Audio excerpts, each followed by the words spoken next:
Hello friends, welcome back to the comeback academy YouTube platform. आप सभी का CTET series के सीडीपी एमसीक्यू सीरीज़ में आप सभी का स्वागत है। आज हम एमसीक्यू सीरीज़ का थर्ड पार्ट लेके आए हैं। तो आइए आज की क्लास स्टार्ट करते हैं। ठीक है। पिछले क्लास तक यहाँ तक हो गया था विकास का सिद्धांत क्या है, जिसमें हमने पढ़ा था विकास निरंतर होता है। तो हम नेक्स्ट क्वेश्चन में आते हैं। तो ये हमारा क्वेश्चन है, कक्षा में गलती करने वाले बच्चे के साथ शिक्षक को क्या करना चाहिए। तो पहला ही ऑप्शन हमको दिख रहा है दंड देना चाहिए। तो क्या हमको दंड देना चाहिए? नहीं, दंड नहीं देना चाहिए। ठीक है।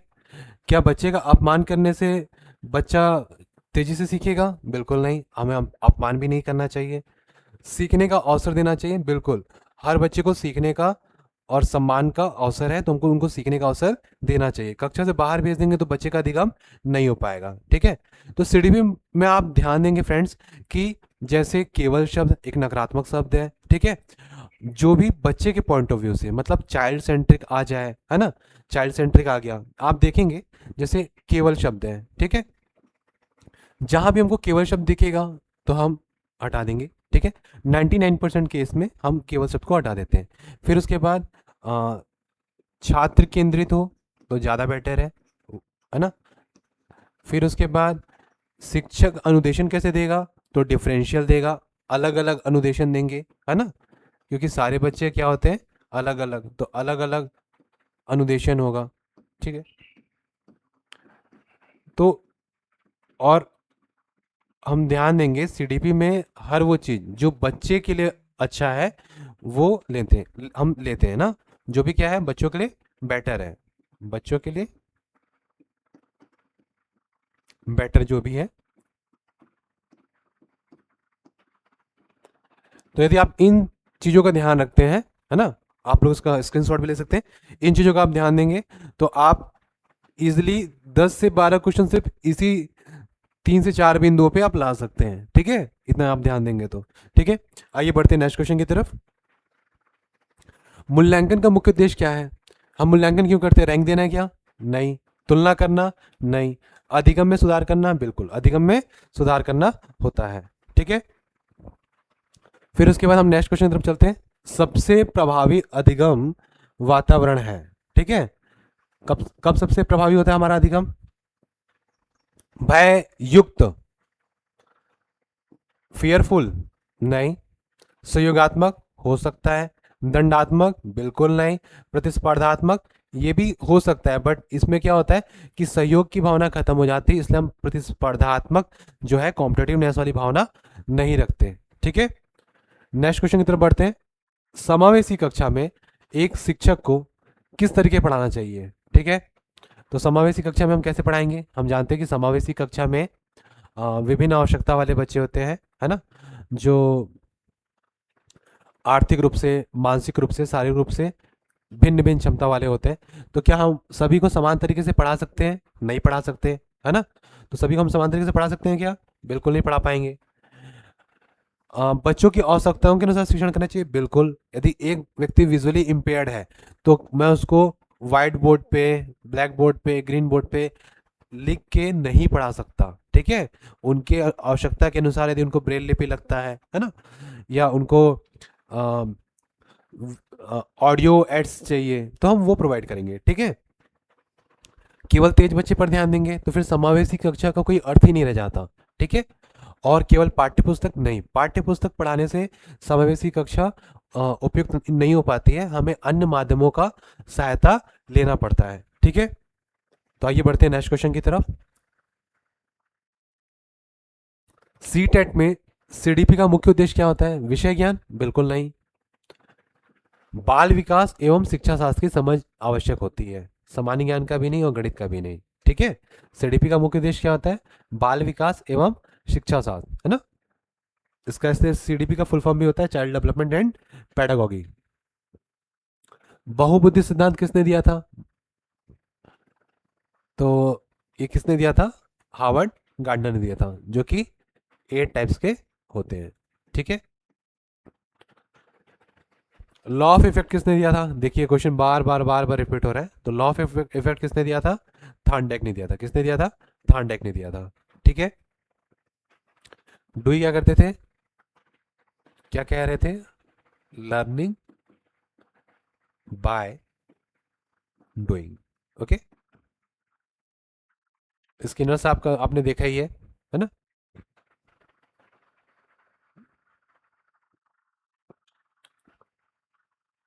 निर्माणवाद किस पर बल देता है?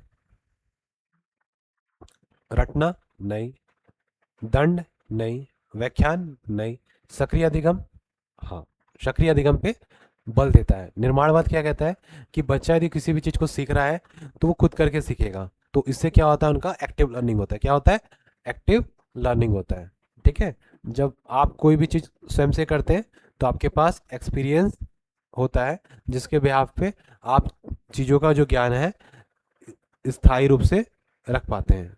ठीक है, अब ये क्वेश्चन है कि आईक्यू का सूत्र किसने दिया था? आईक्यू का सूत्र किसने दिया था? ठीक है, तो इन्होंने तो मल्टी इंटेलिजेंस के बारे में बताया था। ठीक है, फिर उसके बाद स्किनर साहब का पढ़ा है आपने, हमने पढ़ा ना, रिइंफोर्समेंट एंड पनिशमेंट के बारे में बात करते हैं ये, है ना। ये व्यवहारवाद के बारे में बात करते थे। ठीक है, फिर उसके बाद हमने क्या पढ़ा था? बिने इन्होंने आईक्यू टेस्ट की संकल्पना दी थी। ठीक है, बट सूत्र किसने दिया? स्टर्न ने दिया था। किसने दिया था? स्टर्न ने। आईक्यू का फॉर्मूला जानते हैं क्या आप लोग? ये होता है मेंटल एज अपॉन बायोलॉजिकल, इसी को हम लोग क्रोनिकल एज कह दें, एक्चुअल एज कह दें, इनटू 100। ठीक है, ये आईक्यू का फॉर्मूला और मेंटल एज का, दोनों का किसने दिया था? स्टर्न ने दिया था। ठीक है, समझ आया? फिर उसके बाद विकास प्रभावित होता है।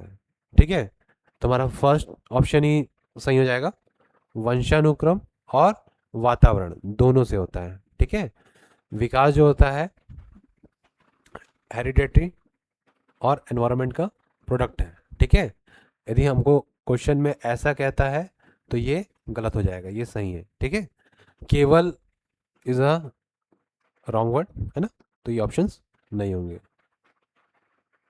किसी से नहीं भी तो वो तो हम पहले देख लिए। अधिगम का सबसे अच्छा संकेतक है ना, लर्निंग का। ठीक है, तो लर्निंग का डेफिनेशन ही होता है ना। लर्निंग, लर्निंग क्या होता है? Change in behaviour. Okay, change in behaviour. ठीक, तो अधिगम का सबसे अच्छा संकेतक क्या है? व्यवहार परिवर्तन। उम्र, वजन और ऊंचाई का अधिगम से कोई लेना देना नहीं है। ठीक, शिक्षक की सबसे महत्वपूर्ण भूमिका क्या है? शिक्षक, यदि आपको कक्षा में एक शिक्षक है तो शिक्षक का काम क्या है? अनुशासन कराना। अनुशासन कराना शिक्षक का काम नहीं है। शिक्षक का काम है शिक्षा को सरल व सुगम बनाना छात्रों के लिए, और छात्रों में विश्वास को जगाना शिक्षा को लेके। ठीक है, परीक्षा लेना या गृह कार्य देना शिक्षक का कार्य नहीं है। मतलब मुख्य कार्य, महत्वपूर्ण कार्य देखेंगे तो सीखने को सुगम बनाने से है। ठीक है, सीखने को सुगम बनाना। ठीक है, कौन सा सिद्धांत बाल केंद्रित शिक्षा का समर्थन करता है? बाल केंद्रित, है ना, चाइल्ड सेंट्रिक एजुकेशन। ठीक है, तो हमने पढ़ा है कि चाइल्ड सेंट्रिक एजुकेशन क्या होना चाहिए कि इन्वॉल्वमेंट ऑफ चाइल्ड होना चाहिए, इन्वॉल्वमेंट ऑफ चाइल्ड होना चाहिए। तो व्यवहारवाद, है ना, व्यवहारवाद, ये किसने दिया था? हमने देखा स्किनर साहब ने दिया था। ठीक है, तो इसमें क्या है? पनिशमेंट, है ना, रिइंफोर्समेंट। तो जहां भी पनिशमेंट की बात आ गई तो वो बच्चे के लिए एक नकारात्मक शब्द हुआ, है ना, बच्चे के अधिगम को वो प्रभावित करता है। तो उस चीज़ को हम लोग नहीं लेंगे। वही चीज़ आ गया दंड सिद्धांत भी, तो दंड सिद्धांत हम लेंगे क्या, नहीं।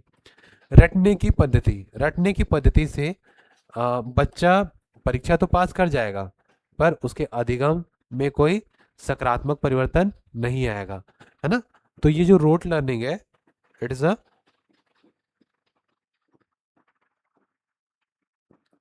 नॉट अ राइट मेथड ना। रोट लर्निंग क्या है, सही मेथड नहीं है। तो क्या, निर्माणवाद। इसमें क्या करता है कि बच्चा स्वयं ज्ञान का निर्माण करता है। कैसे, किसी कार्य को करके, ठीक है। इसमें जो शिक्षक होता है एज अ फैसिलिटेटर होता है, मार्गदर्शक होता है, उनको समय समय पे सहायता प्रदान करता है। ओके, आइए नेक्स्ट क्वेश्चन की तरफ चलते हैं हम। सीखना सबसे अधिक प्रभावी होता है, ठीक है। सीखना सबसे अधिक प्रभावी होता है, तो केवल याद करने से तो नहीं हो सकता, है ना। डर से नहीं होगा, दंड से नहीं होगा, अर्थपूर्ण अनुभवों से, बिल्कुल। देखिए अभी हम जो क्वेश्चंस कर रहे हैं, भले आपको लगता हो क्वेश्चंस के लेवल नहीं है, बट ये क्वेश्चंस आपके बेसिक्स को बहुत स्ट्रांग करेगा, ठीक है। सीटेट में जो अभी फिलहाल में क्वेश्चन आ रहे हैं, असर्शन और रीजन वाले आ रहे हैं, ठीक है, कथन कारण वाले, ठीक है। तो उसको हम आगे की क्लास में देखेंगे, पर अभी जो चीज़ मैं आपको बता रहा हूँ, ठीक है, ये आपके लिए एक बेस का निर्माण करेंगे, ठीक है। यदि आप इतना भी समझ पाते हैं तो आप इजिली सीटेट में 16 से 20 नंबर के बीच में आराम से ला सकते हैं, ठीक है। सीखना क्या है, तो सीखना क्या है, केवल बचपन तक ही हम लोग सीख पाते हैं क्या। आप लोग का बचपन खत्म हो गया होगा तब भी आप लोग पढ़ रहे हैं, तो आप लोग सीख रहे हैं अभी, तो केवल बचपन तक तो नहीं हो सकता। आप लोग अभी भी विद्यालय में हैं क्या, नहीं। आप लोग महाविद्यालय में हैं, केवल परीक्षा तक। क्या आप लोग परीक्षा तक ही पढ़ते हैं, हाँ कुछ लोगों के साथ ये सही हो सकता है कि केवल परीक्षा तक पढ़ते हो, पर हम जो भी चीज़ पढ़ते हैं वो हमारे अंदर रहता है। हम हमें बचपन में अंकों का ज्ञान हुआ था, आज भी हमारे पास अंकों का ज्ञान है, जो कि परीक्षा से परे, विद्यालय से परे है, ठीक है। तो सीखना क्या है, जीवन पर्यंत चलने वाली प्रक्रिया, ठीक है। सीखना के लिए हम लोग एक वर्ड यूज कर लेते हैं, लर्निंग, है ना। तो पर विकास के बारे में पढ़ा था कि विकास क्या है, एक जीवन पर्यंत चलने वाली प्रक्रिया है ना। लाइफ लॉन्ग चलने वाली प्रक्रिया को हम लोग क्या कहते हैं, विकास कहते हैं। अब ये बहुत अच्छा क्वेश्चन है, ठीक है। आप देख रहे होंगे कि इसमें क्वेश्चन कह रहा है कि क्या बुद्धि स्थिर होती है, ठीक है, बुद्धि स्थिर होती है। तो बताइए, बुद्धि स्थिर होती है कि नहीं होती है, बताइए। बुद्धि स्थिर होती है, सत्य मान लें हम लोग, नहीं। सत्य क्यों होगा, हम अभी भी सीख रहे हैं, है ना।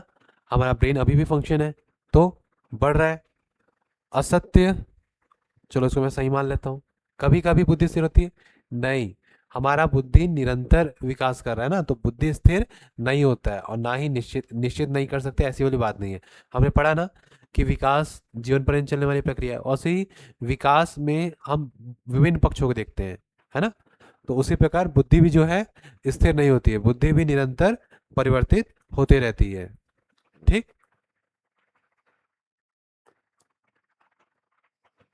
कौन सा आकलन सीखने के दौरान किया जाता है, ठीक है। कौन सा आकलन, किस टाइप का असेसमेंट हम लोग करते हैं सीखने के दौरान।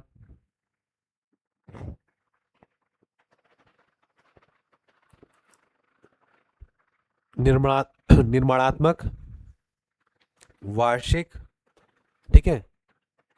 सीखने के दौरान तो आप वार्षिक परीक्षा नहीं ले सकते या बोर्ड परीक्षा नहीं ले सकते, ठीक है। तो ये इसको हम लोग कहते हैं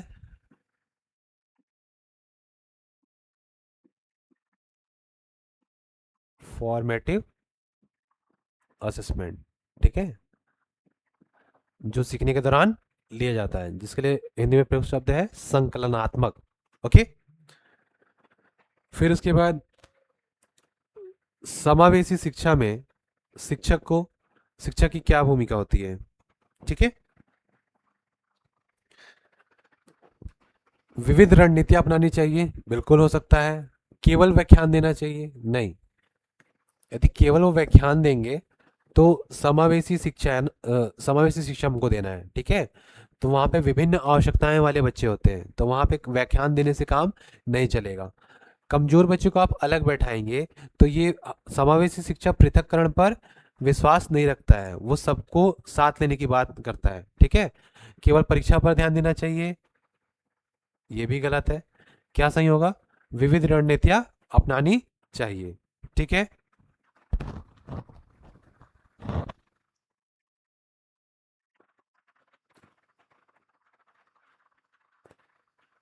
अधिगम का मुख्य उद्देश्य क्या है, ठीक है।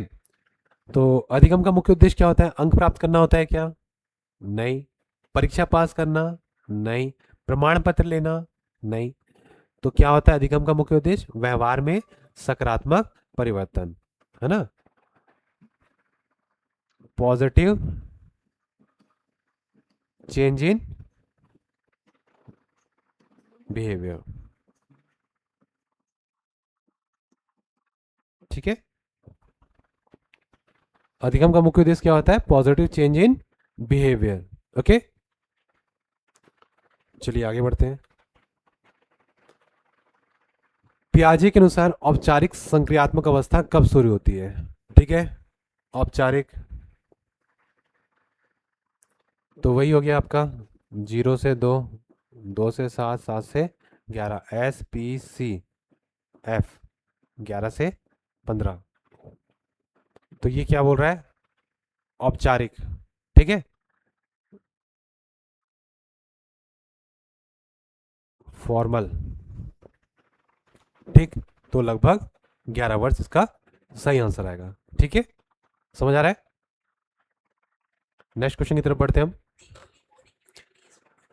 वाइगोस्की के अनुसार सीखना सबसे अधिक होता है सामाजिक अंतःक्रिया से, अकेले, दंड से, या रटने से, ठीक है। तो वाइगोस्की जी ने कहा था कि बच्चा सीखेगा, सीखेगा कैसे सीखेगा? सोशल इंटरेक्शन से। किससे सीखेगा? सोशल इंटरेक्शन से।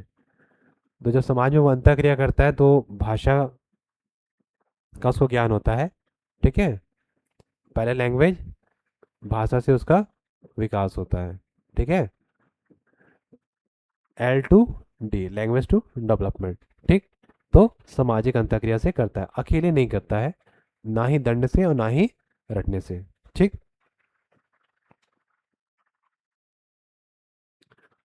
आज के लिए लास्ट क्वेश्चन रहेगा, कौन सा अधिगम का नियम नहीं है, ठीक है। ये आपका ट्रायल एंड एरर मेथड का है, ठीक है। तत्परता का नियम, law law of readiness, okay.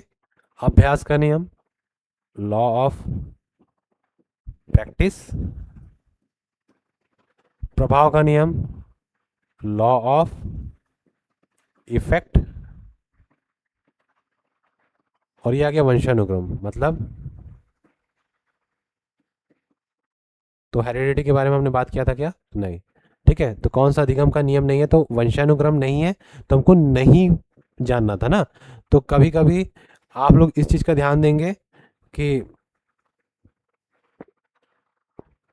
Exam में क्या पूछा है, एग्जाम में क्या पूछा है, ठीक है। तो एग्जाम में नहीं पूछा है तो हमको नहीं का जवाब देना है, ठीक है। ये तीनों तो था कि अधिगम के नियम में तत्परता आता है, अभ्यास आता है, प्रभाव आता है, ठीक है। वंशाक्रम नहीं आता, और उसने वही पूछा है कि क्या नहीं है, ठीक है। तो आज की क्लास फ्रेंड हम यहीं खत्म करते हैं, है ना। नेक्स्ट क्लास में हम लोग और अन्य क्वेश्चन के साथ मिलेंगे, तब तक ले धन्यवाद। Thank you friends.